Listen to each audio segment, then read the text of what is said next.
Sean bienvenidos a este nuevo curso de Ingeniería Avanzada de Fundaciones, edición marzo de 2026. En general, el esquema que yo utilizo para estos cursos es un modo participativo. No ese que convencionalmente hacemos de participo o tal cosa, no, ese no. Lo que quiero decir es que espero que ustedes se preparen antes de venir a la sesión. Para ello yo les voy a pasar el esquema de lo que vamos a cubrir en cada una de las sesiones y espero que ustedes lo preparen. Y la idea es, hay dos cosas, yo también les voy a pasar un libro de texto, un material que vamos a utilizar como libro de texto, aunque no todo el curso yo lo he preparado con ese libro, pero siempre lo consulto. Es el libro del profesor Das, el de Fundaciones.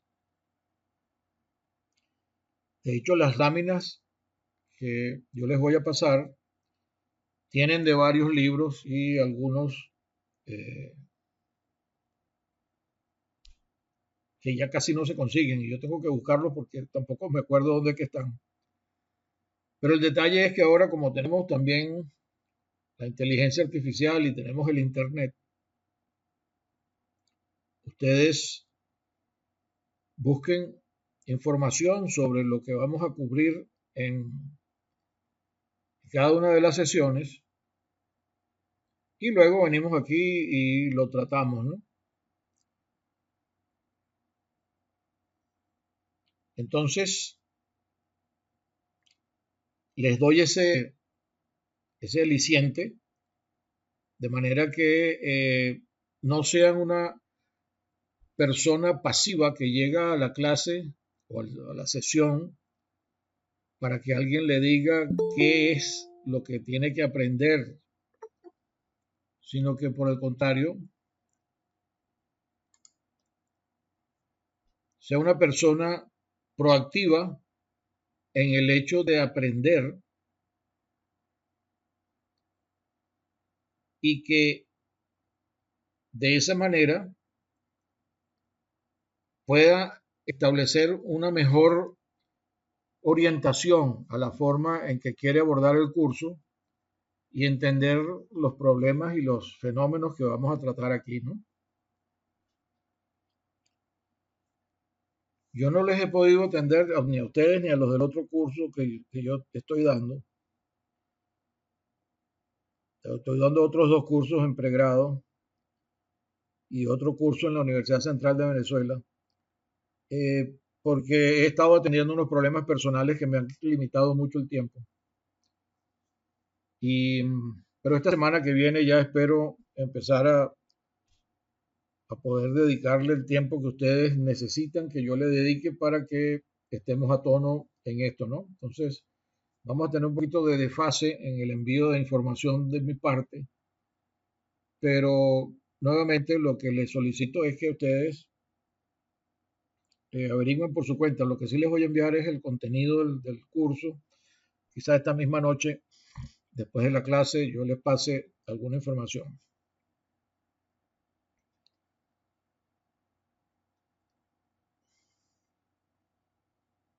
¿Ustedes han tenido algún curso con este esquema? ¿Alguno de los profesores les ha orientado a que tienen esta, esta forma de llevar el curso?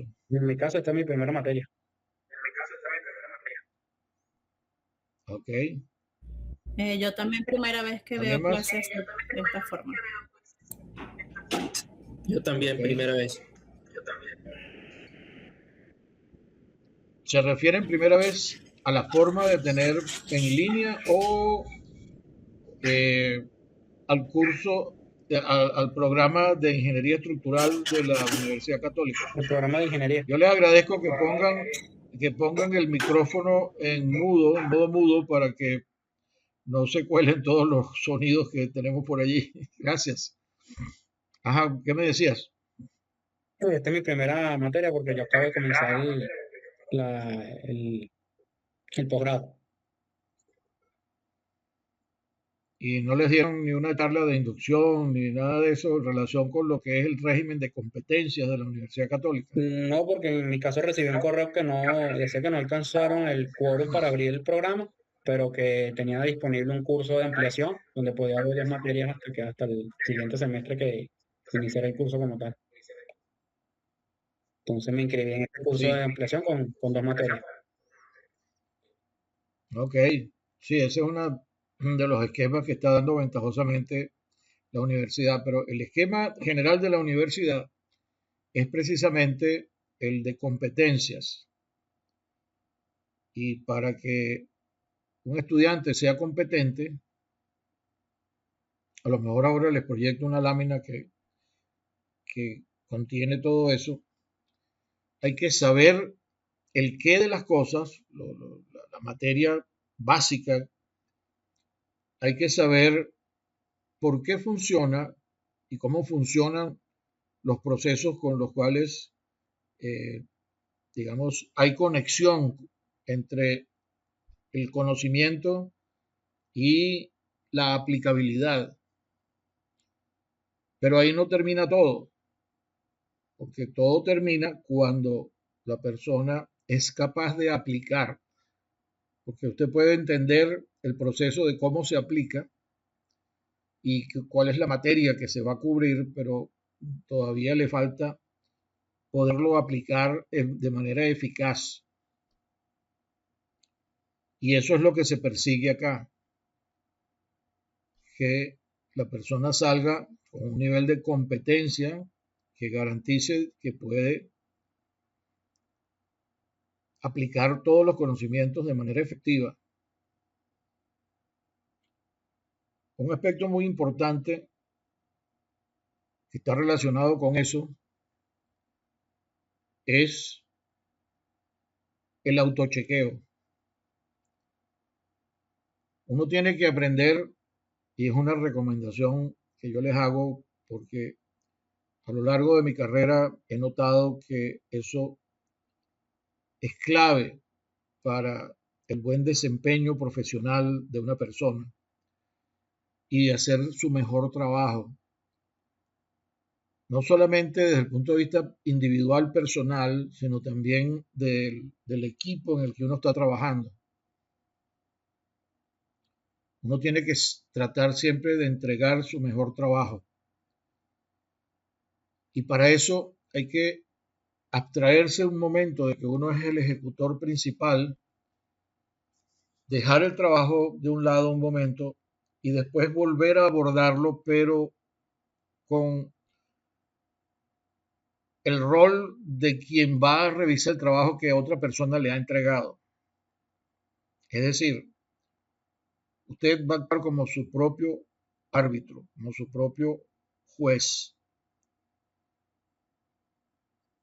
y aplicando cuestionamiento, el cuestionamiento que usted piensa que le puede aplicar a otra persona cuando usted le esté realizando el trabajo.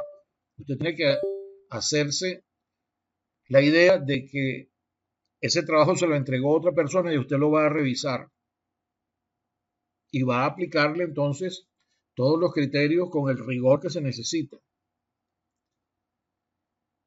Allí usted puede entonces encontrar los puntos que usted considera que pudiesen estar no bien cubiertos o que le falta profundizar o que le parece que no quedaron bien o que encuentra algo raro, pero ¿por qué si esto debe dar en este orden o en este rango o de acuerdo con este otro esquema, ¿por qué no está dando eso? ¿Qué es lo que está pasando? Y entonces ir a indagar las razones por las cuales usted está encontrando que el trabajo que le entregó ese otro yo, que es usted mismo, necesita que sea revisado en algún momento. Y más adelante les contaré algunas anécdotas relacionadas con eso, porque aun cuando uno está en una obra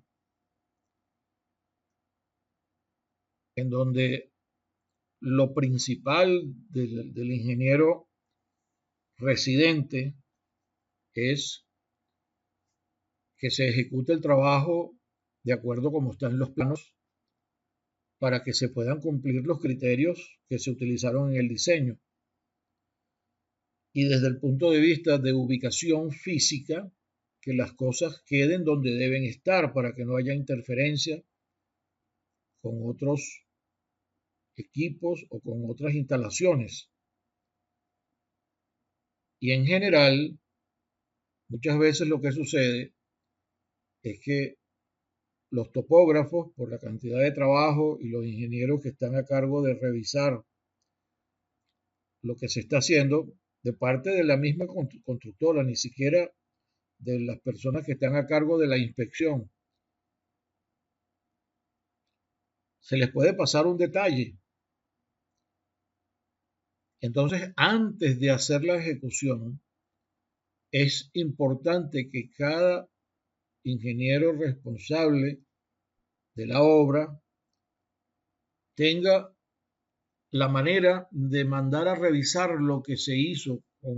Puede ser con el mismo grupo, tomándolo para hacer este tipo de acciones un día si no tiene suficiente personal.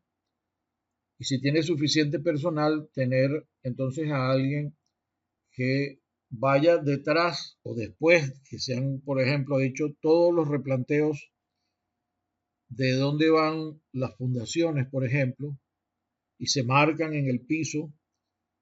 Después va otra persona, aparte de este, solamente a levantar, no a replantear, sino a levantar qué fue lo que se puso allí con las coordenadas que se deben tener en la obra para poder hacer los enlaces y después llevar esa información a los planos o tener a alguien que revise las libretas. El ingeniero escogerá cuál es la manera. A mí siempre me ha parecido muy eficaz la primera que les dije. Una persona que va y levanta qué fue lo que hizo la otra como demarcación donde van a estar las fundaciones y las dibuja en el plano. Y esas deben coincidir con lo que está en el plano original. De no ser así, entonces algo anda mal. Alguno se equivocó, o el que levantó o el que replanteó, y hay que ver qué es lo que está pasando, o si no, es que hay algún problema con los puntos de coordenadas que se están utilizando para llevar adelante la obra. Entonces esas cosas se detectan a tiempo, porque lo triste y lo inadecuado para cualquier negocio es que por la premura, por la necesidad de hacer una evaluación o lo que sea, se ejecuta la obra y después cuando viene el momento de revisar, se encuentran de que la cosa tiene un error, no está donde debe estar el replanteo de la fundación, pero ya está vaciada. Eso implica demoler la fundación, volverla a replantear dónde va y volverla a vaciar. Pero ese dinero no se lo van a reconocer porque el error fue suyo. Entonces, fíjense la diferencia que hay en gastar un poquito más de tiempo de persona para verificar que tener que demoler una fundación porque no quedó bien. Y así como ese hay otros, pues por donde pueden pasar los ductos y coinciden con los ductos para las instalaciones que hacen control y están pegando con las que llevan los circuitos de agua, por ejemplo. Entonces, esas van a diferentes alturas. Y si eso no está bien demarcado, vamos a tener ese problema. Lo mismo con el diseño, o algo parecido con el diseño. Como les comenté al principio, antes de este detalle en obra, si usted está revisando un diseño y algo no le parece que está adecuado, es que o el programa con el que está haciendo el cálculo no está bien o está aplicando un concepto que tiene algún problema, pero no hay que esperar a que otro lo revise y se lo diga es preferible que uno lo detecte uno mismo.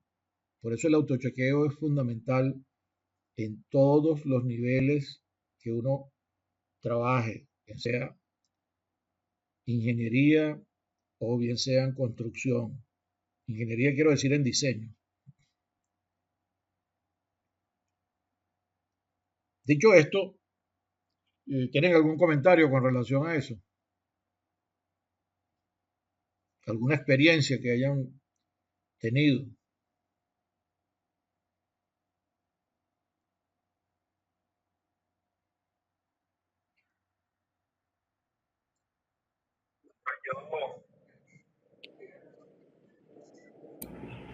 Bueno, yo quería compartir una experiencia hablando de las fundaciones, ¿no?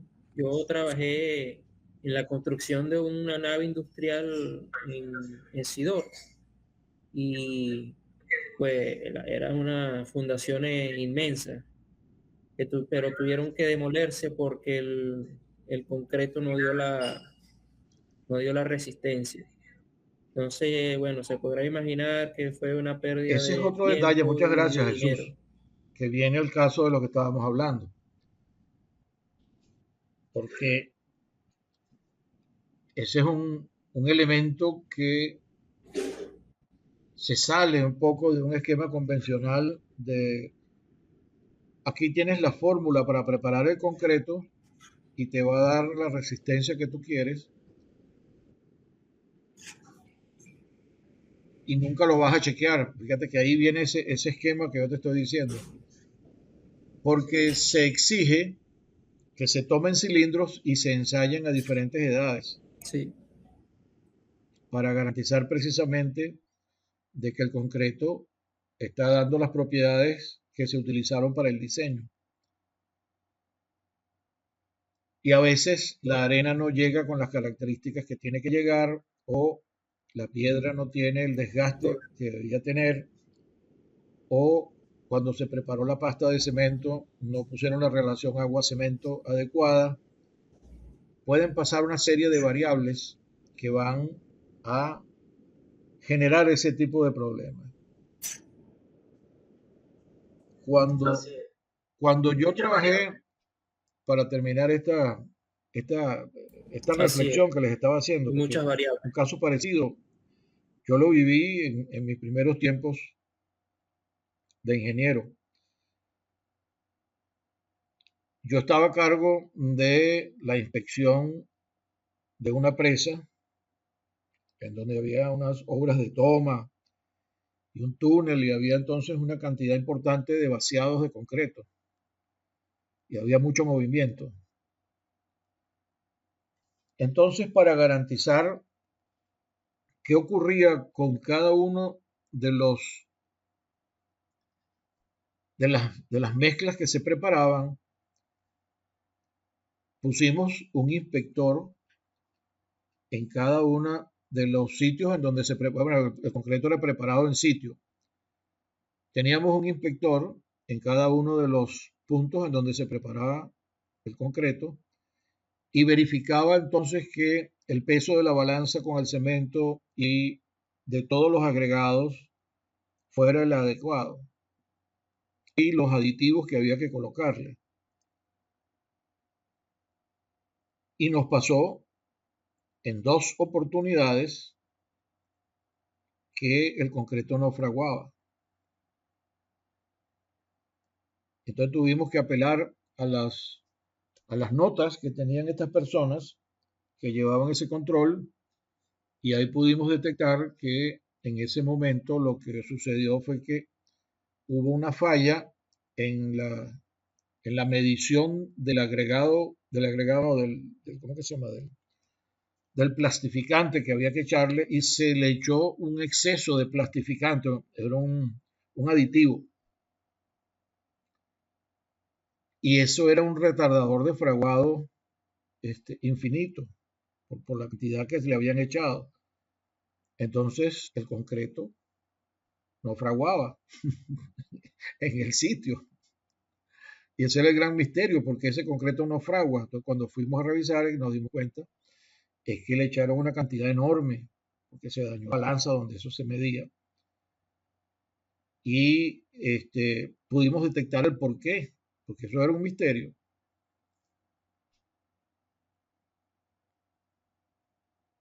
Entonces, fíjense que han salido una participación de una experiencia que tuvo alguno, no sé si algún otro ha tenido alguna experiencia con relación a eso.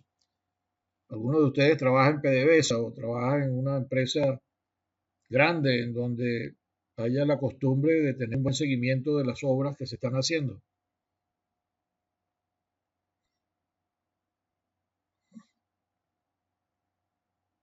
Veo que no. Está bien. Ajá, Juan Manuel, adelante. Sí, perfectamente.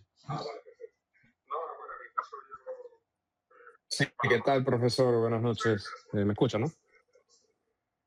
Ah, vale, perfecto. No, bueno, en mi caso yo vivo en Panamá, pero soy venezolano, pues también soy del estado Zulia. En mi experiencia aquí en los 10 años que tengo, la mayoría de los problemas en cimentación es que, sobre todo en los proyectos privados, que no existe una inspección del topógrafo o un topógrafo adicional que verifica a la subcontratista. Se confía ciegamente en una sola persona y ya cuando se dan cuenta de los errores de replanteos, anclaje, lo que sea, ya es muy tarde, ¿no? Entonces, siempre yo he tenido esa consideración de que es mejor tener dos, ¿no? Uno de parte del cliente y otro de la subcontratista para garantizar de que todo esté en orden. Esa ha sido mi experiencia aquí. La mayoría de las veces los errores Muchas suceden por eso. gracias, Juan Se Manuel. confía ciegamente en Precisamente una sola persona y no se le revisa referencia que esa les iba a hacer información. es un caso que tiene, digamos, una connotación con algunos puntos que acaba de mencionar Juan Manuel. En esa misma obra que yo estuve en mis inicios, por supuesto había que excavar un túnel y luego revestirlo. Un túnel de desvío que después iba a servir para colocar la tubería para la extracción del agua.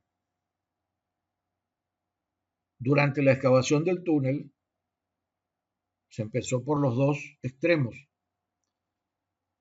Eso siempre es una práctica para poder adelantar el tiempo de ejecución, acelerar el tiempo de ejecución. Pero requiere un control topográfico muy estricto porque si hay alguna desviación, entonces puede ser fatal para el alineamiento del túnel. En general, cuando los túneles son excavados con voladuras, hay que poner puntos de control, pero la recomendación es que se pongan en el techo, en el tope, en el gálibo, la parte más alta. No se pongan en el piso, porque por ahí está circulando todo el tiempo maquinaria pesada y camiones que salen con la carga de roca que se acaba de hacer la voladura y entonces son propensos a movimiento porque la roca, sobre todo si originalmente la roca tenía algún tipo de diaclasas o algún tipo de estructura particular con debilidad, puede quedar en una condición en que es muy fácil que se mueva. Bueno, estas personas que estaban haciendo la excavación del túnel pusieron mil excusas para poner el punto de control en el techo o en el tope de la excavación, porque sacaron mil razones para justificarse de no hacerlo y trataron de colocarlo pues con unos mojones lo mejor que ellos pudieron reforzarlos, etcétera, ¿no? Alejados un poco de donde pasan las ruedas, y lo pusimos a prueba, pues, pero yo les advertía la seriedad que implicaba o el riesgo que implicaba tenerlo en el piso. Luego de pasadas un par de semanas y digamos, por razones de esta tendencia siempre al autochequeo, que afortunadamente también lo ponía yo en práctica desde mis inicios, yo no tenía más personal tampoco, tenía un solo personal que tenía que ir por toda la obra revisando todo, un solo topógrafo. Y entonces le quité la libreta y le dije, vaya y replantee, levante todo lo que está construido por las dos bocas del túnel y vamos a dibujarlo en el plano. Y lo que encontramos es que un alineamiento iba bien, siguiendo el alineamiento que estaba en el plano, pero el otro no. El otro tenía ya que comenzar a haber dado una curva, que ambos tenían que empezar en línea recta y después dar una curva para unirse en el centro. Un alineamiento iba todavía derecho, ¿no? O tenía un ángulo, pues que no era el ángulo que estaba en el plano. De tal manera que si se hubiese continuado sin chequear ese detalle, no se hubiera podido establecer el túnel en la forma que estaba en el plano.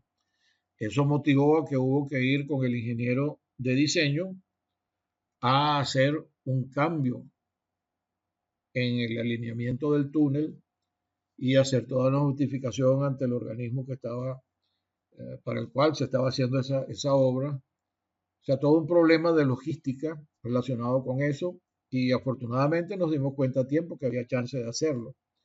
Pues si no lo hubiéramos detectado en ese momento, se hubiera llegado al punto donde había que encontrar los dos extremos del túnel y no iba a ser posible hacerlo de la manera que estaba en el plan. Entonces, nuevamente, uno relacionado con calidad del concreto, otro relacionado con alineamientos y asimismo aplica para la ubicación de las fundaciones. Yo he tenido experiencias no directas, ¿no? Porque no tuve, yo trabajé en plantas industriales, pero más que todo en ingeniería, pero yo tenía unos colegas que sí trabajaban en la parte de construcción, allegados a toda la parte de construcción, y ellos eran la inspección. Y como las empresas tenían problemas como los que estamos mencionando, no tenían suficiente personal, tenían exceso de trabajo con el que tenían, replanteaban las fundaciones y no las revisaban. Y ellos después llegaban y nos echaban el cuento de que tuve hoy que levantar y echar para atrás un poco de fundaciones porque no estaban donde debía estar. De manera que fíjense que una acción, a veces, como dicen algunas de las reglas de oro, el 80% de los problemas se resuelven con el 20% de dedicación. Entonces, y lo peor es como dicen popularmente los carpinteros y las personas que trabajan eso, no hay nada peor que tener que remendar una chapuza, entendiéndose por una chapuza un trabajo que no está bien hecho, porque te toca deshacer el trabajo y volverlo a hacer. Entonces, hay que dar esa reflexión pues, para su futuro. Yo voy a proyectar ahora algunas láminas.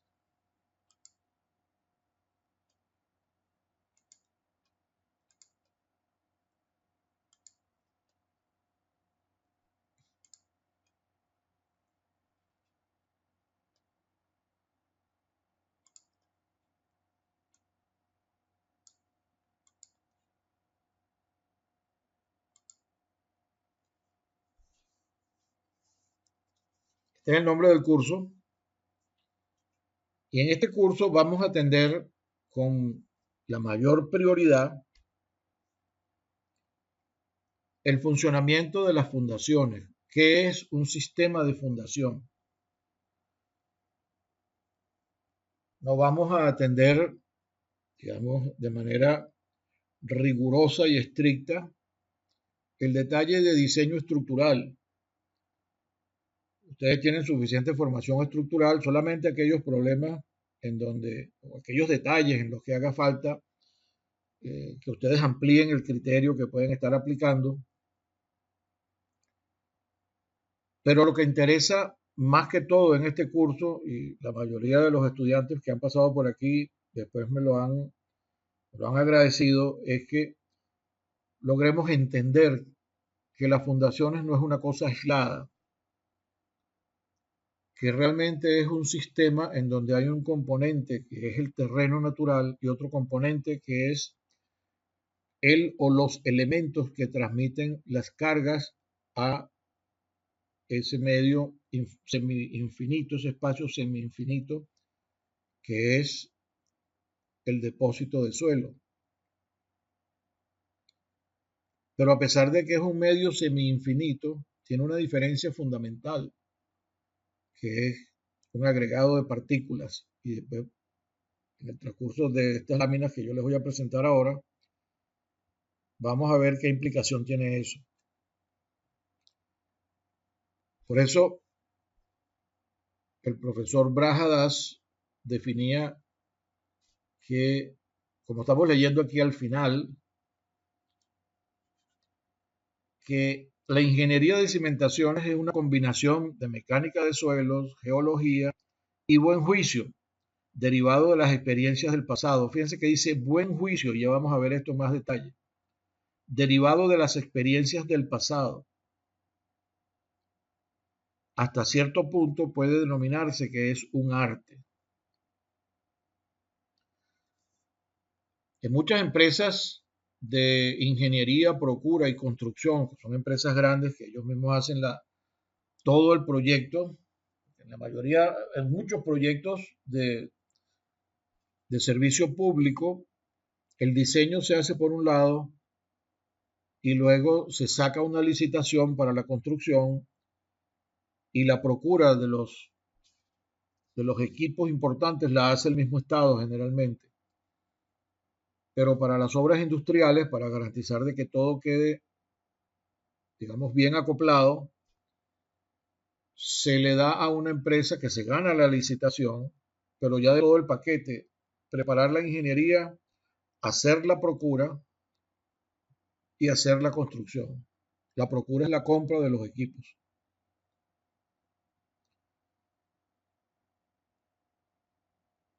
Entonces, en esas empresas, generalmente no tienen ingenieros de fundaciones ni ingenieros geotécnicos. Tienen ingenieros estructurales y sin menospreciar, digamos, la competencia de los ingenieros estructurales, en la mayoría de las universidades no se cubre adecuadamente el trabajo, el aspecto de la ingeniería de fundaciones, porque antes esto se llamaba ingeniería de fundaciones, porque la ingeniería de fundaciones, como dice aquí arriba, hay que tener,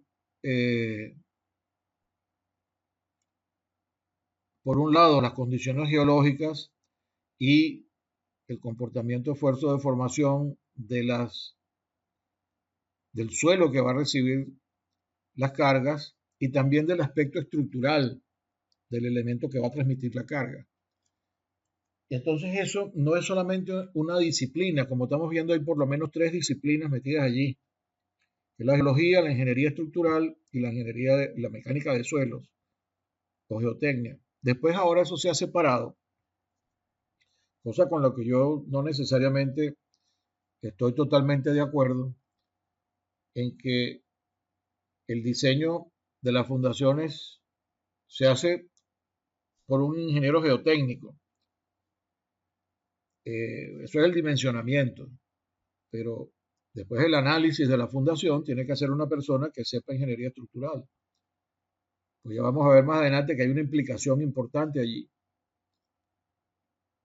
Entonces la persona que se va a dedicar a fundaciones tiene que entender un mínimo de cada una de esas 3 áreas y cuál es la conexión entre ellas. Eso lo vemos en esta lámina, que yo he adaptado de el libro de los profesores Lam y Whitman. Entonces, a mano izquierda tenemos las disciplinas que participan en el diseño de fundaciones. Y eso aplica para la construcción también. Entonces tienen de primero ahí el ingeniero estructural por las combinaciones de carga, el concreto reforzado, las cargas sobre las columnas, todo eso es información que se necesita para diseñar la fundación.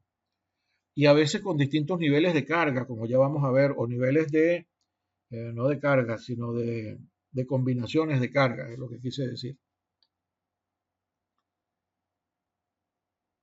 La mecánica de suelos, porque como ya dijimos, entonces el suelo es el que va a recibir lo que le transmite la fundación, que viene de toda la superestructura.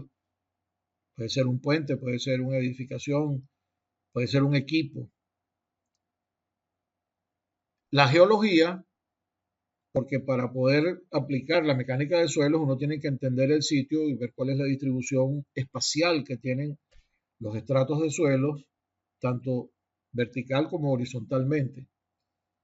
Y allí, entonces, la forma en que se constituyó el suelo que está presente es una herramienta importante para poder entender cuál es el comportamiento esperado en distintas localidades. Si es un área grande que vamos a estar poniendo en proceso de construcción.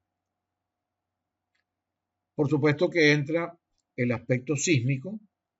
Si estamos en una provincia sísmica, entonces, ¿cómo es la modificación que tiene la señal sísmica que viene por la corteza terrestre y entonces llega al punto donde se está haciendo la construcción o el desarrollo? Y eso es como si fuese un lente, una lupa. En ocasiones, el depósito de suelo modifica sustancialmente la señal sísmica. Después de esto yo les puedo conversar con ustedes algunos detalles y recomendarles en mi canal algunas charlas que yo he dado con relación a ese tema, haciendo comparaciones entre lo que pasó en Katia y lo que pasó en Los Palos Grandes durante el sismo de 1967, en Caracas, por supuesto. Entonces, la determinación de las propiedades mecánicas y las condiciones dinámicas, entre comillas, de la respuesta que puede tener el suelo, que va más allá de la mecánica de suelo convencional. Esa es ya una ingeniería más novedosa que se le llama sismogeotecnia, porque es la parte sísmica y la geotecnia. Después viene la experiencia. Fíjense que la experiencia está del lado izquierdo, es como una de las ciencias que participa, pero la experiencia en sí misma, por sí sola, no es nada, y les voy a explicar el porqué de esto. Usted puede enfrentarse varias veces a una situación y el hecho de que usted se enfrente a esa situación más de una vez no es garantía de que usted tiene la herramienta o la estructura mental para poder resolverla. Si usted no ha analizado y ha buscado aprender de la primera vez que usted se enfrentó a esa situación, cada vez que usted se la vuelva a encontrar, si ha pasado algún tiempo, a usted se le olvidó todo eso, si usted no se lo documentó y usted no buscó aprender de lo que esa experiencia le estaba dejando como mensaje, de cada vez que usted se enfrente a una situación similar es como si fuera la primera vez. Caramba, ¿cómo fue que yo hice para que resolviera esto y tal? Pero si usted hace su ejercicio, que es el ejercicio que debe hacer todo ingeniero,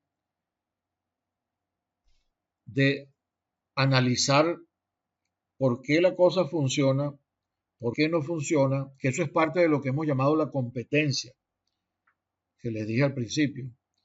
Cuándo funcionó y por qué no funcionó en algún caso, en otros casos que se han documentado y yo he tenido acceso para compararlo con el que yo tengo manejando en este momento y aprendo a discernir cada una de esas situaciones y el por qué aplica y por qué no aplica una condición o cuándo aplica o no aplica una condición. Entonces no puedo formar el juicio o el criterio, que es lo que está aquí a la derecha, como engineering judgment, que es el juicio o en lo que llamamos aquí tener criterio,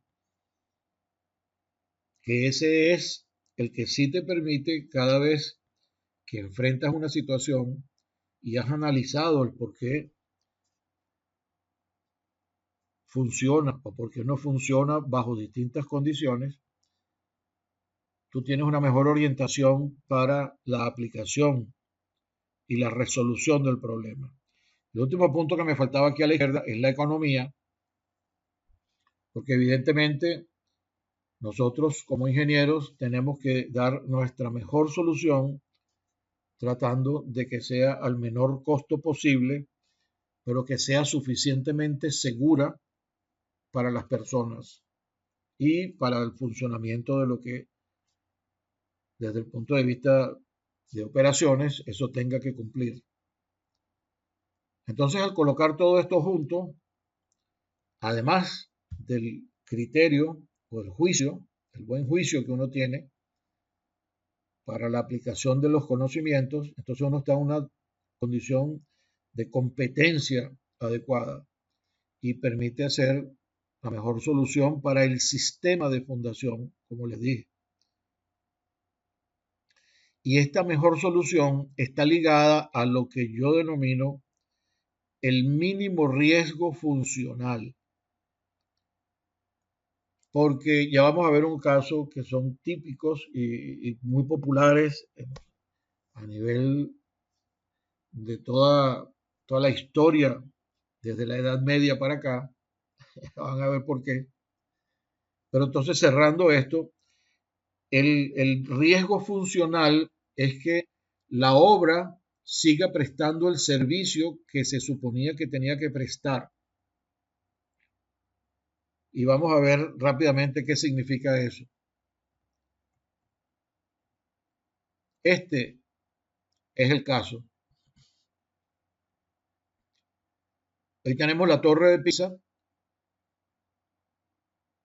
Hay una caricatura a la izquierda que uno le está preguntando al otro, ¿tú tienes idea de lo que las condiciones del suelo pueden hacer?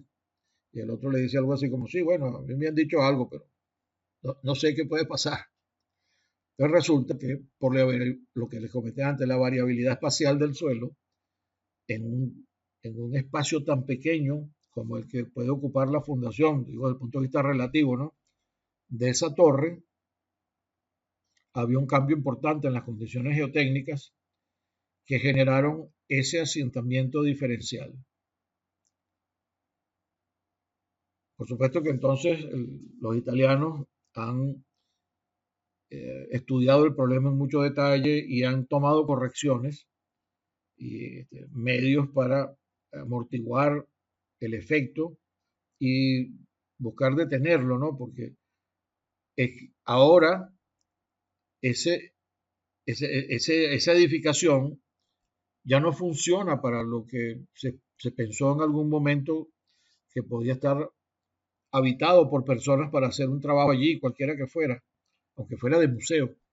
Ya no se puede porque ya ergonómicamente hablando, que es la facilidad que deben tener las personas para desempeñarse en algún sitio, no sirve porque con el piso tan inclinado ninguna persona puede trabajar ahí para nada. Entonces, la torre no se ha caído. Eso no es una falla estructural grave,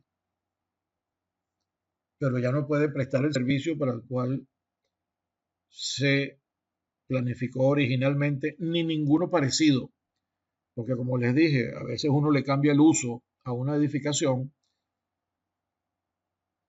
¿verdad? Pero el uso es más o menos relacionado con lo que tenía antes, que fuera habitable por personas de alguna manera, como museo o como cualquier otra cosa. Pero ya la habitabilidad de las personas no puede ser posible. Ahora más bien es un elemento de atractivo turístico y a las personas les encanta ir y tomarse fotos ahí como que si estuvieran sosteniendo, poniendo un efecto de distancia, ¿no? Para cualquier cosa relacionada con eso, y es una cosa que atrae mucho a las personas, ¿no? Entonces es lo que yo me refería, este es el riesgo funcional, que no es el riesgo de colapso, que es el que generalmente le orientan a uno para que esté más pendiente, pero lo importante es que la obra siga prestando el servicio para el cual se suponía que tenía que prestar con el diseño. Entonces, cerrando ya este punto, queda claro que entonces tenemos que combinar todos estos elementos para diseñar adecuadamente las fundaciones.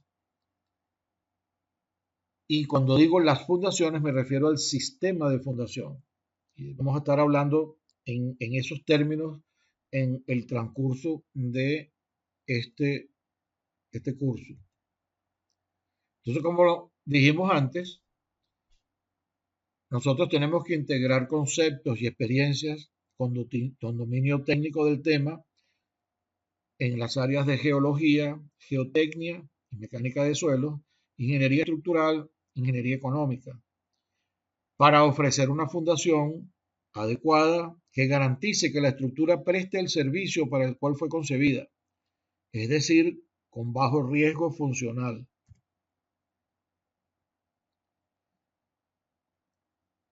Aquí vamos entonces a reforzar lo que es el juicio.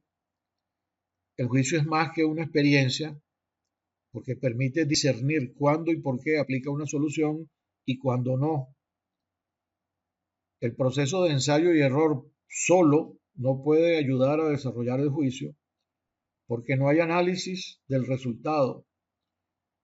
Es decir, si uno lo hace por ensayo y error y no lo documenta y no aprende de por qué le dio eso y cuáles fueron las condiciones bajo las cuales funcionó, no va a contribuir con la generación de juicio ni la competencia de la persona.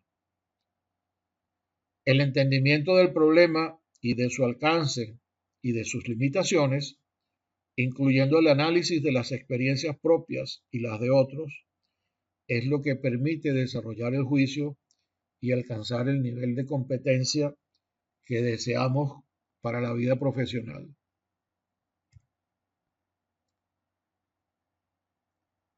Aquí hay una implicación muy importante en el diseño de fundaciones que a veces a la mayoría de las personas se les pasa por alto. El diseño de las fundaciones debe considerar, por un lado, la naturaleza del terreno, la geología, la geotecnia, la capacidad portante del suelo, los asentamientos con las cargas, etc. También el uso que le dan las personas a las edificaciones si se desvía de la concepción original. Por ejemplo, yo he visto, ustedes seguramente no están claros con este ejemplo que les voy a citar, pero uno de los daños importantes en los que fallecieron varias personas en el terremoto de Caracas de 1967 fue en una edificación llamada la Mansión Charaima en el litoral central. Esa era una edificación que resultó muy exitosa para la atracción de personas. Era como un hotel. Y los dueños decidieron aumentar el número de pisos que tenía la Mansión Charaima y lo hicieron.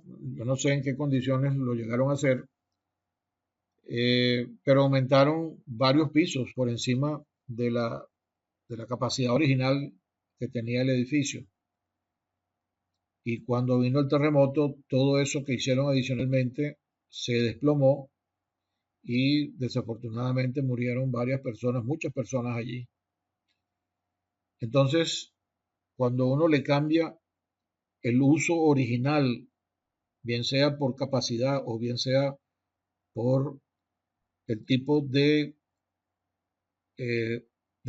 cosas que va a tener dentro de la edificación. Yo he visto, por ejemplo, casos de una edificación que originalmente era para personas y después lo transformaron en una biblioteca. Entonces eso cambia totalmente las cargas con las que uno tiene que hacer el diseño, porque ahora vamos a tener una gran cantidad de peso muerto, mucho mayor que el que estaba antes, porque la acumulación de libros en los estantes tiene un peso muerto mucho mayor que los enseres de una casa normal. Entonces hubo que reforzar esa edificación para poder darle ese nuevo uso. Y eso implicaba también reforzar algunas de las fundaciones. Y ahí es donde las cosas se ponen complicadas. Entonces hay que tomar en cuenta el uso que le dan las personas y que en el futuro a alguien se le puede ocurrir cambiar el uso que se ha concebido originalmente para la edificación. Por eso uno tiene que tratar de dejar una reserva de capacidad, que es lo que en algunas ocasiones o antiguamente se denominaba, y todavía lo seguimos usando, el factor de seguridad, que no es más que una reserva de capacidad. Ustedes mismos también diseñan con el 45% de la capacidad del concreto. Usted está dejando indirectamente un factor de seguridad ahí, está dejando un margen extra de capacidad de la edificación, porque usted nada más le va a exigir hasta el 45% de lo que ella es capaz de soportar. Entonces, bien sea que lo llamemos de una forma o de otra, nosotros como ingenieros tenemos la responsabilidad de garantizar que cualquier desviación dentro de ciertos márgenes, por supuesto, que se pueda dar, y a veces es porque las cargas tampoco estamos totalmente seguros de cuál es la carga que va a venir. Es decir, uno diseña para una edificación con un sismo que tiene un periodo de retorno. Si es una edificación convencional, que no es para hospital, ni para escuela, ni nada de eso, entonces son 450 años, y eso da una forma de un espectro con el que se va a hacer el diseño. Pero eso no es una garantía, porque puede bien ocurrir un sismo de un periodo de retorno mayor, con lo cual va a ser más grandes las solicitaciones y en cierta medida ese exceso de capacidad que uno le dejó puede ayudar a que el comportamiento no sea catastrófico, porque eso es lo que uno tiene que buscar siempre evitar, que haya daños y daños que perjudiquen la vida de las personas. Y entonces el último punto allí, uno tiene que buscar que haya congruencia y equilibrio entre elementos que transmiten la carga al terreno y el suelo mismo. ¿Y qué quiere decir eso? Las fundaciones se dimensionan con las cargas de servicio, utilizando una capacidad portante disminuida, porque uno utiliza un factor de seguridad que generalmente está en el orden de 3. Y se verifican los asentamientos aparte para que no pase lo que vimos en la Torre de Pisa, que no hay una falla del suelo en sí, sino que lo que hay es un asentamiento excesivo. Pero cuando usted va a diseñar el elemento estructural se diseña con las cargas mayoradas, es decir, las combinaciones más desfavorables que puede tener la edificación, porque a usted le interesa que bajo esas condiciones, si viene la peor combinación de cargas posible, el elemento que transmite las cargas al suelo no falle. Pero nosotros diseñamos el tamaño de la fundación con un factor de seguridad de 3 con las cargas de servicio. Entonces ahí tenemos una disparidad. Entonces lo que debemos hacer es que nosotros debemos verificar que las tensiones o esfuerzos que le está transmitiendo la fundación al terreno no excedan la capacidad última que tiene el suelo, pero sin utilizar factor de seguridad, es decir, un factor de seguridad igual a 1, porque eso es una carga puntual, eso es momentáneo. Uno diseña el tamaño de la fundación con las cargas que uno estima que permanentemente son las que van a estar actuando sobre la edificación. Pero si ocurre una carga extrema o una condición extrema de combinaciones de carga, entonces también quiero que sea soportado. Pero en ese caso, entonces lo que hacemos es que analizamos cómo quedan las tensiones que se transmiten desde la fundación al suelo y verificamos entonces que la mayor de esas cargas, o de esas tensiones, perdón, no excede la capacidad última del suelo, pero sin utilizar factor de seguridad. Es decir, cuando yo diseñé la fundación, utilicé un factor de seguridad de 3, calculé la capacidad última y la dividí entre 3 para poder hacer el dimensionamiento. Pero cuando voy a chequear la carga extrema, lo que me interesa es que esa tensión última que va a transmitir o mayor que va a transmitir la fundación al suelo no exceda la capacidad última, porque no va a fallar la fundación, el elemento que transmite la carga, pero el suelo sí va a fallar si no cumplo con esa condición. Y yo lo que quiero es que ninguna de las dos cosas pase, que no falle la fundación que transmite las cargas, o el elemento que transmite las cargas, y no falle el suelo que está debajo de esa fundación.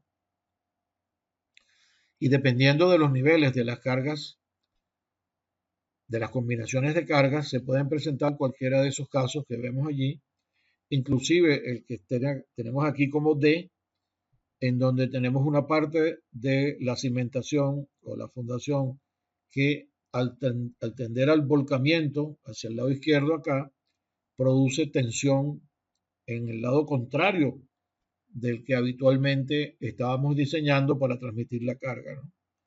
Y eso también hay que tomarlo en consideración cuando uno hace el diseño. Por eso es que hay que poner acero en la parte de abajo y en la parte de arriba de la fundación.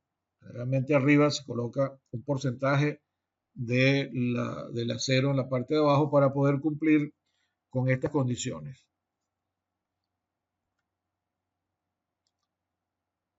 Entonces, el riesgo funcional, como vimos, está relacionado tanto con la capacidad portante, es decir, que no falle el suelo que está soportando la fundación, que no falle la fundación misma, ¿verdad? El elemento que transmite las cargas, y que los asentamientos también estén dentro de un límite establecido como tolerable para cada uno de los elementos que estamos diseñando, bien sea una edificación o bien sea un equipo.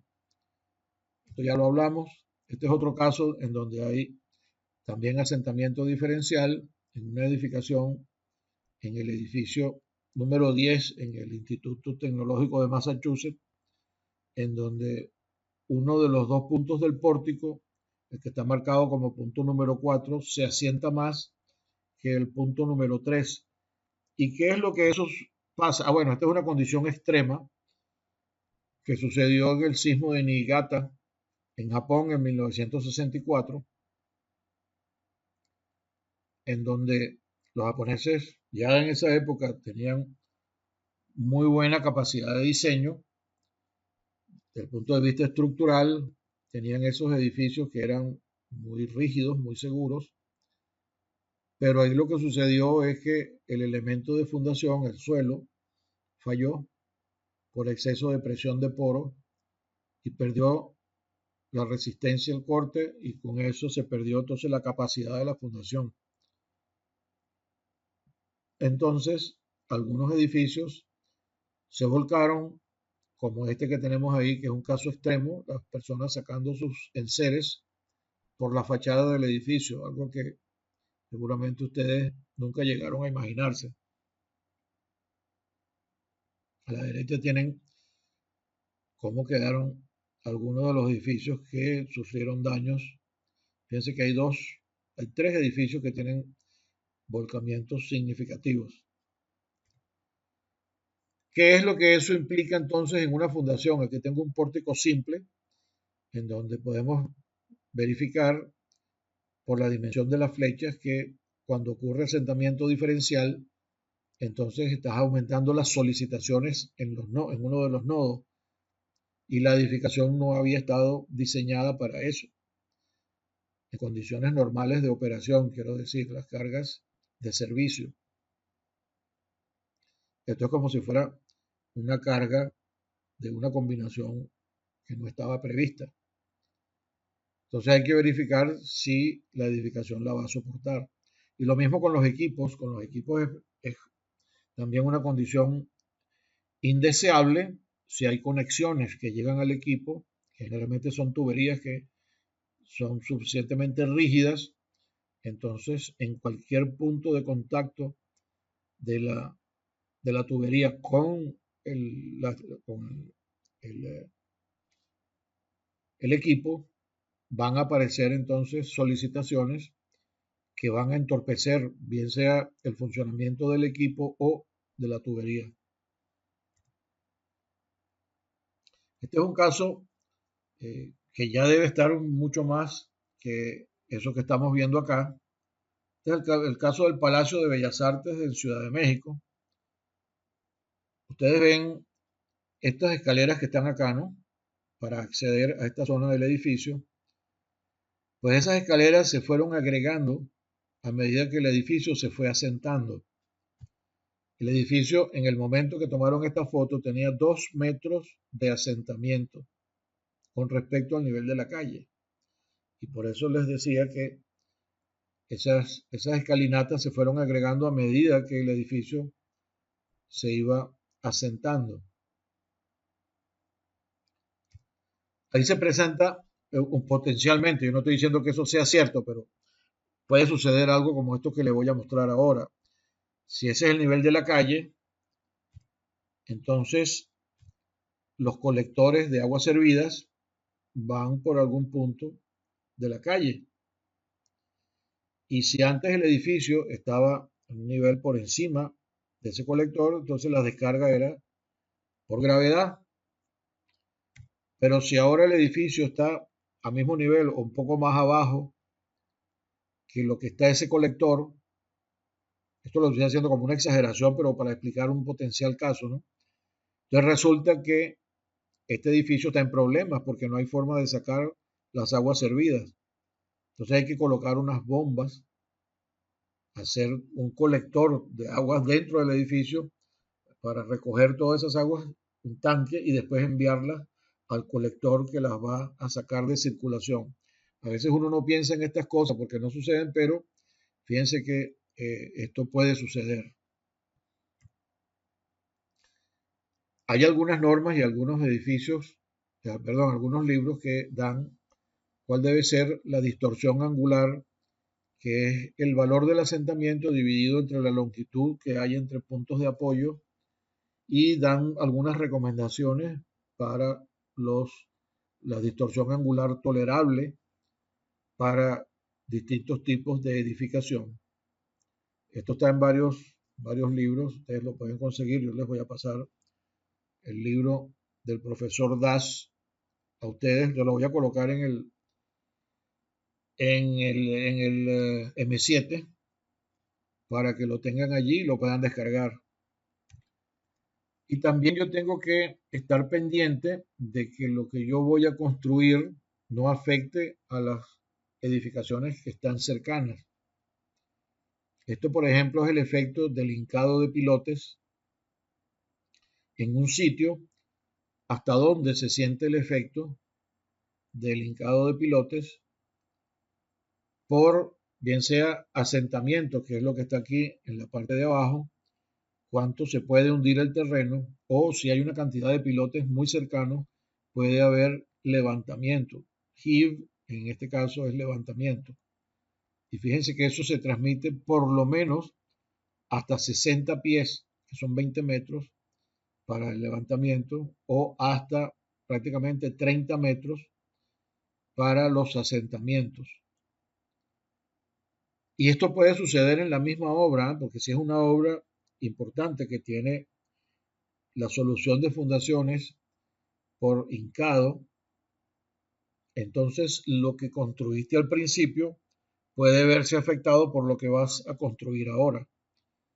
Entonces hay que llevar control de todas estas cosas para garantizar que uno va a entregar su mejor trabajo y la obra como debe estar funcionando. Cuando hay excavaciones, también hay que tomar eso en consideración porque el suelo se mueve hasta cierta distancia por detrás de la excavación y si hay edificaciones cercanas, entonces las puedo estar afectando, haciendo que tengan un asentamiento diferencial que no lo ocasionó la obra de ellos, sino que se lo estoy ocasionando yo. Entonces, eso es otro elemento que tenemos que tener muy pendiente, sobre todo cuando estamos construyendo en una obra muy grande o estamos construyendo en una zona que está ya muy urbanizada.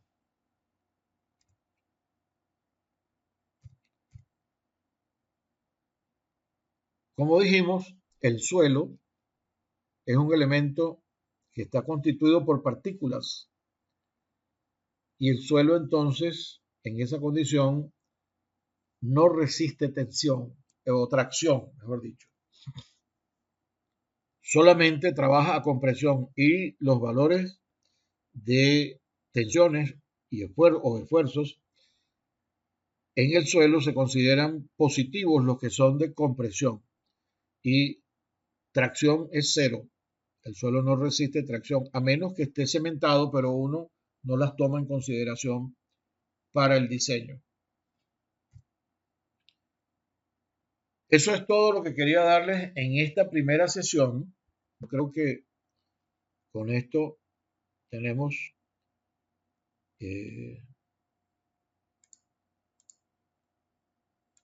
una buena introducción a lo que es el tema que estamos llevando adelante. ¿Tienen algún comentario? ¿Tienen alguna otra consideración o algún detalle que quieran exponer con relación a estas cosas que estuvimos conversando?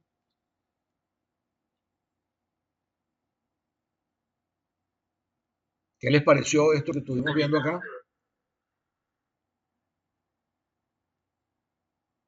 ¿Qué les pareció esto que estuvimos viendo acá? ¿Estaba dentro de sus esquemas mentales o estas cosas no las tenían ustedes todas en consideración? No, profe, una introducción allí con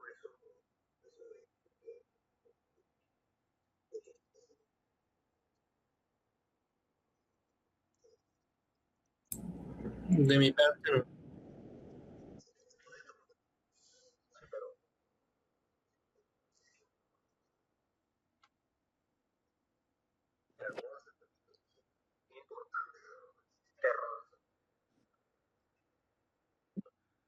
No, profe, buena introducción allí con esos ejemplos que mostró también.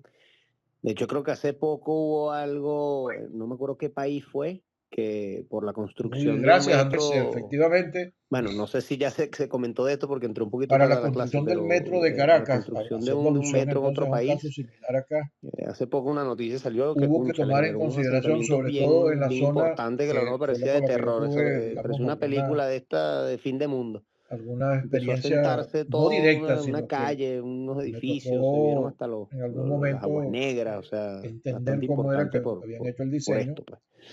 reforzar primero todo lo que iba a ser la zona por donde iba a hacerse la excavación, reforzar la zona superior con, digamos,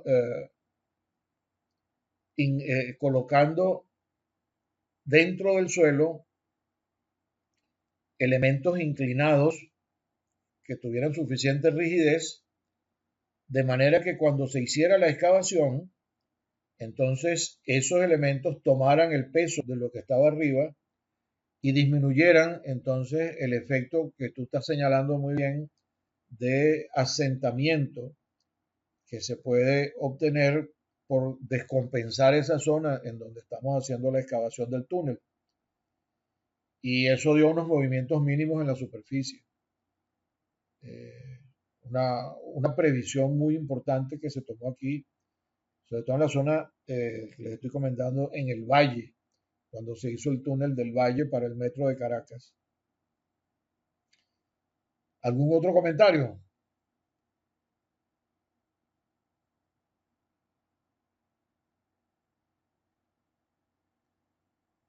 Sin pena, porque aquí estamos para esto. Muy bien. Ok.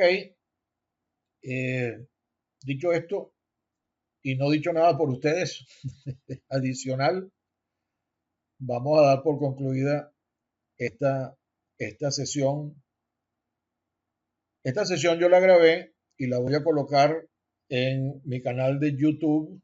Una vez que ya yo la haya colocado en el canal de YouTube, les voy a enviar el enlace de acceso para que ustedes lo vean y los invito a que vean algunas de las otras cosas que yo tengo colocadas ahí en ese canal. A veces van a encontrar versiones viejas de este mismo curso con otros participantes, porque yo a veces no las retiro todas inmediatamente. Y van a conseguir también que hay algunos cursos que yo dicto en otras instancias que también están allí, digamos, de una forma secuencial. No me he tomado la tarea todavía de organizarlos un poco mejor. Están un poco, digamos, sueltos, pero están suficientemente identificados para que cada quien sepa dónde van. Y hay algunas charlas que han dado algunos profesores que colaboran conmigo y algunas charlas mías también, como esta que les referí, que si ustedes quieren la pueden ver, del efecto de el terremoto de 1967 en cómo fue el desempeño de las edificaciones en Katia y cómo fue el desempeño de las edificaciones en los Palos Grandes, cuáles fueron los daños y un concepto importante que estamos introduciendo allí, que es el de la potencia del sismo, la potencia del sector fuerte, porque la potencia del sismo ya es un concepto que existe desde hace mucho tiempo, pero este servidor ha estado trabajando en lo que se llama la potencia del sector fuerte del terremoto. Y esta aplicación que hicimos con un estudiante de este mismo posgrado, hizo su trabajo especial de grado conmigo sobre ese tema y entonces yo preparé una charla con los resultados de lo que dio su trabajo, porque él se fue a vivir a Estados Unidos. Entonces, yo los invito a que echen una ojeada ahí en mi canal y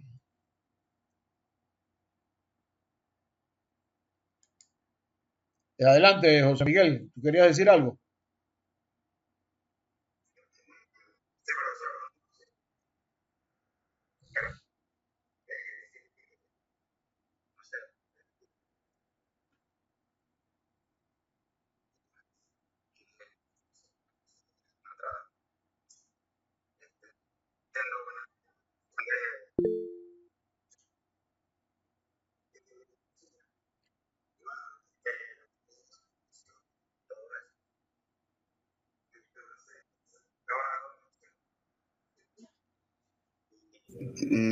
Sí, profesor, buenas noches y bueno, buenas noches a todos los compañeros.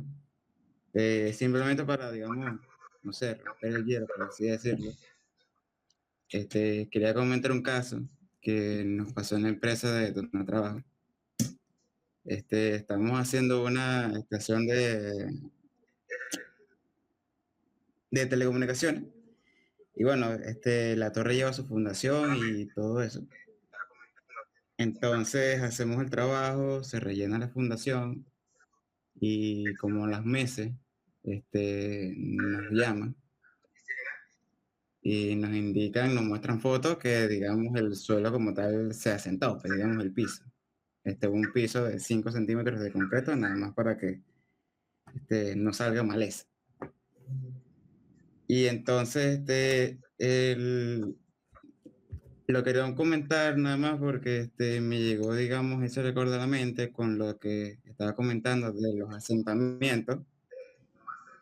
Y en esa obra, digamos, la inspección que tuvimos fue muy pobre, era lejano a nuestra oficina y no enviamos a casi nada de personal para que estuviera allí. Muchas veces en los planos, o casi siempre, nos dicen que en los rellenos, sobre todo, tenemos que compactar al 95% del ensayo del Proctor, pues. Y muchas veces por ahorrarnos un ensayo o no tener el equipo, no tener el laboratorio cerca, Muchas gracias, José no Miguel. Es a hacemos ese propósito ensayo y no sabemos, ese digamos, caso que tú traes, la porque, compactación como tal que requiere claro, el suelo. aunque Entonces, el ocurren material que está por encima esos de la casos que fundación se asienta el no siempre va a suelo estar por un tema de sujeto lluvia o por un a tema de vibraciones, un sismo, solicitaciones, solamente como y les parte mostré de en algunos la casos en que la infraestructura fundación se pierde, pues, tiene y al un final sale más volcamiento costoso significativo, una reparar tendencia al lo que se volcamiento hizo mal que haber significativo, hecho el y ensayo. aparecen esfuerzos Eso era lo que quería de compartir. tracción en la parte de arriba, ¿no?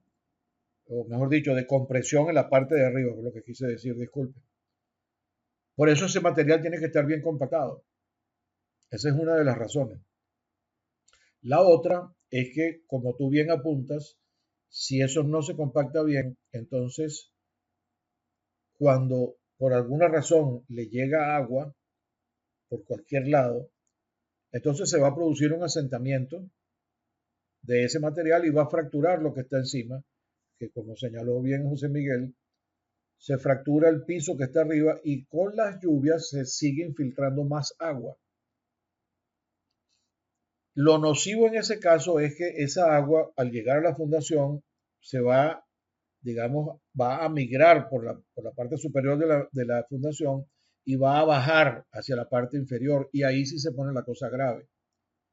Porque entonces ahora, cada vez que nosotros le cambiamos el contenido de humedad al suelo, el suelo, ¿qué es lo que hace? Se ablanda.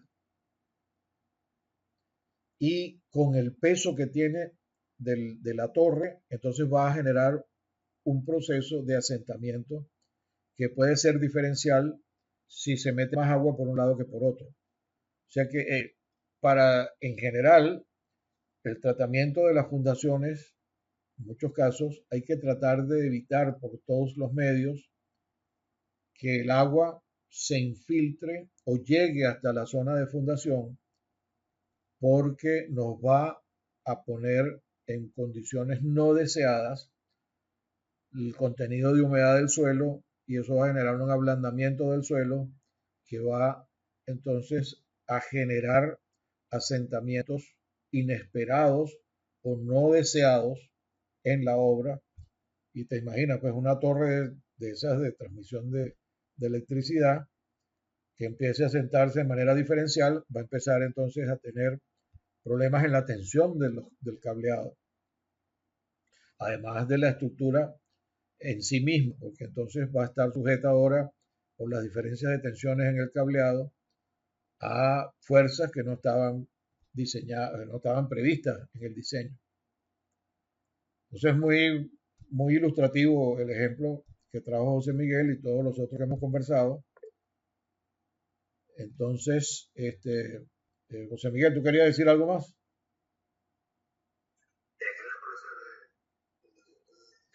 Ok. Bueno, muy bien. ¿Algún otro comentario antes de dar por finalizada la sesión? Ajá, Juan Manuel, adelante. Sí, profesor. Una última consulta. Más que nada.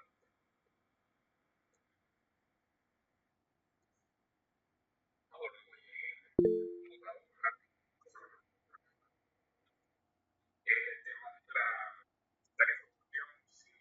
información, No, profesor, me equivoqué de botón. o si el contenido que fue y página.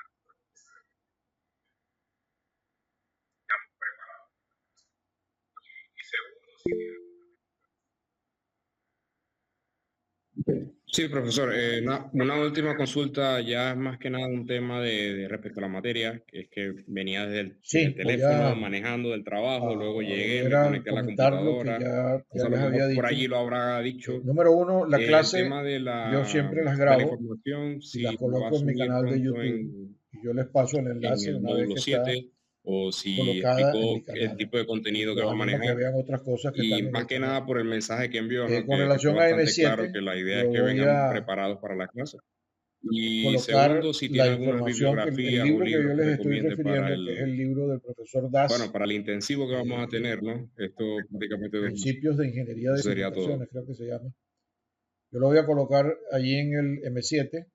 Ese es el libro que vamos a utilizar como texto, entre comillas, porque ese libro es bastante completo y, y tiene un poco de todas las cosas que vamos a ver aquí. No necesariamente del nivel de diseño estructural, pero como les comenté, pues ustedes son ingenieros estructurales, la mayoría, y vamos a considerar los aspectos estructurales en la medida en que haya que mejorar algunas de las cosas que ustedes manejan ya desde el punto de vista de ingeniería estructural. Porque lo que nos importa aquí más es el funcionamiento del todo, del sistema de fundación.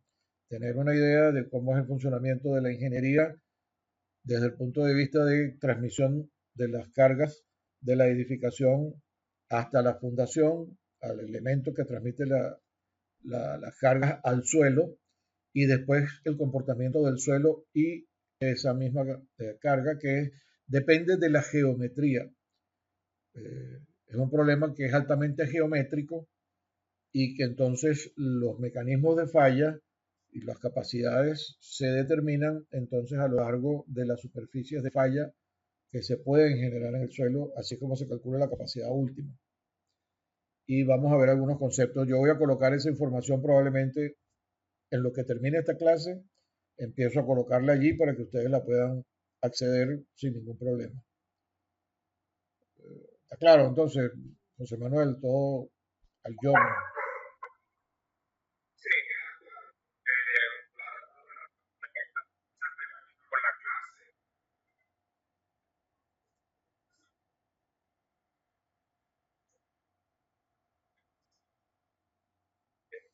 Esperamos.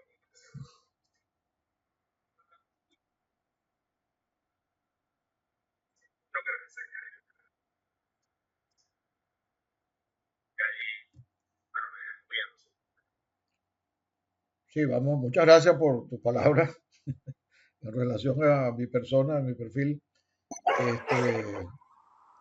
Sí, queda claro. Había La otra verdad, cosa que bueno, quería decir de lo que tú mucha comentaste. Bueno, que expectativa con la clase George y bueno, Celis me tomé la tiene un molestia de detalle que ya investigar está su perfil preguntando y bueno, si seguimos con la me clase emociona hasta ahora. Eso es mucho un detalle saber que lo quería que preparado que está, conversáramos. así que A esta hora no, pues a las 7:30. ¿Les esperando con conviene a ansia, todos bueno, esa los hora? conocimientos, ¿no? Que nos los comparta y me gustaría, Y el digamos, día sería martes bueno que nos también. enseñara a interpretar los estudios de suelo a veces cuando vienen un poco Porque si confusos, no, ¿no? el Creo otro que día que ahí, yo, bueno, lo iremos viendo, supongo yo, ¿no? ok, porque si no les convenía el martes, el único día que me queda disponible es el lunes, porque ya el miércoles y el jueves y el viernes los tengo comprometidos.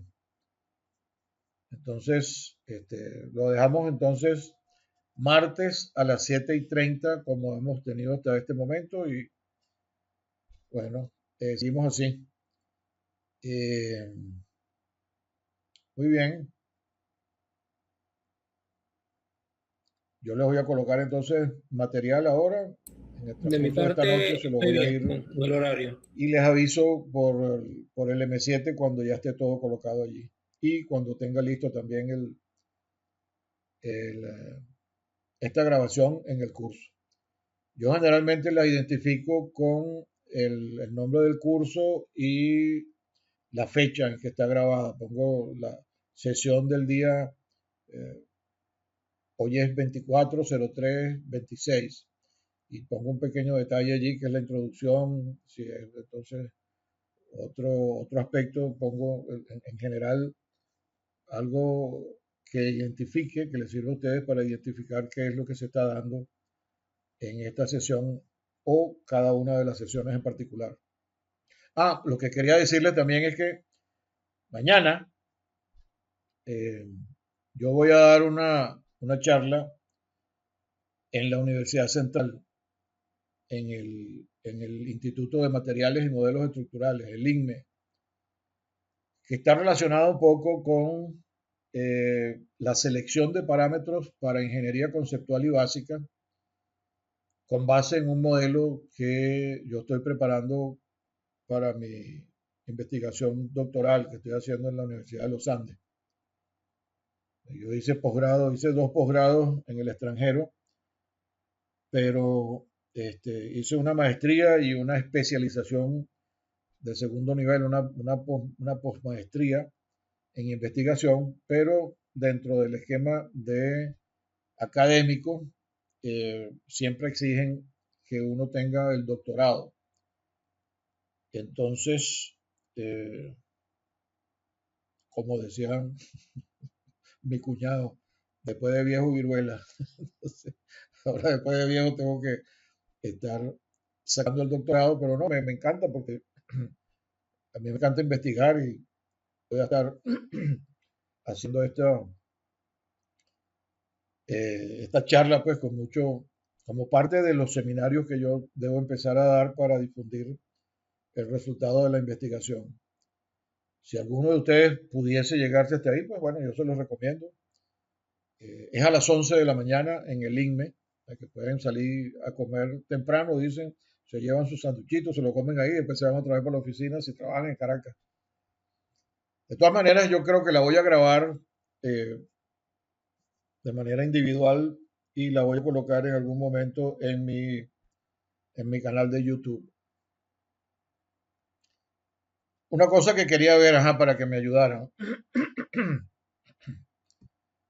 Es conveniente que hagamos un grupo de WhatsApp para tener comunicación un poquito más expedita que la que se logra a través del M7, ¿no? Entonces,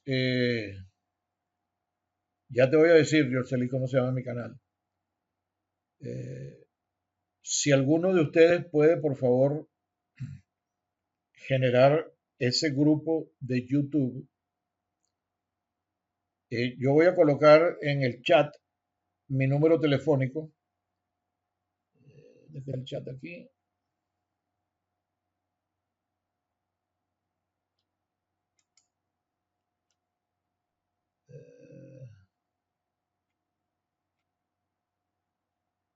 Ahora no consigo el chat.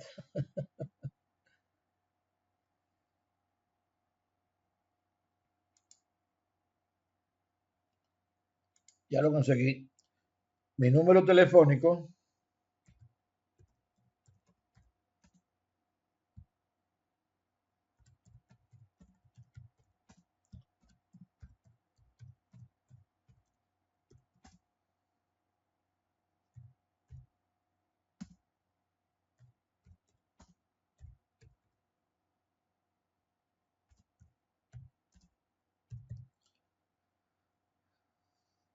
ahí lo estoy colocando.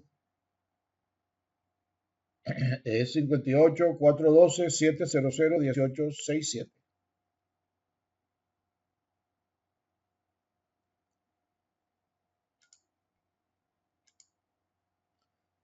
Y mi canal de YouTube, ustedes lo que tienen que colocar es, ya lo voy a escribir aquí en el chat también, Profesor Echesuría YouTube. Ahí está colocado, Yorcelis. Lo que colocas es Profesor Echesuría YouTube. Y te lleva a mi canal y allí entonces puedes visualizar las cosas que tú quieras explorar. Entonces, yo les agradezco que algunos tomen los teléfonos de los demás y los colocan todos allí y generan este grupo de YouTube, de chat, y entonces nos lo pasan como invitación y con todo gusto lo aceptaré. Lo identifican como in ING, AB chiquita ABAN avanzada de Fund, o sea, sin nombre completo, sino las 3 o 4 primeras letras, y le ponen 0326 para saber qué es el grupo de ingeniería avanzada de fundaciones de marzo del 2026. Por favor, le agradezco mucho si alguien lo hace, ¿ok? Bueno, si no hay más nada que tratar, yo creo que ya hemos cubierto todo.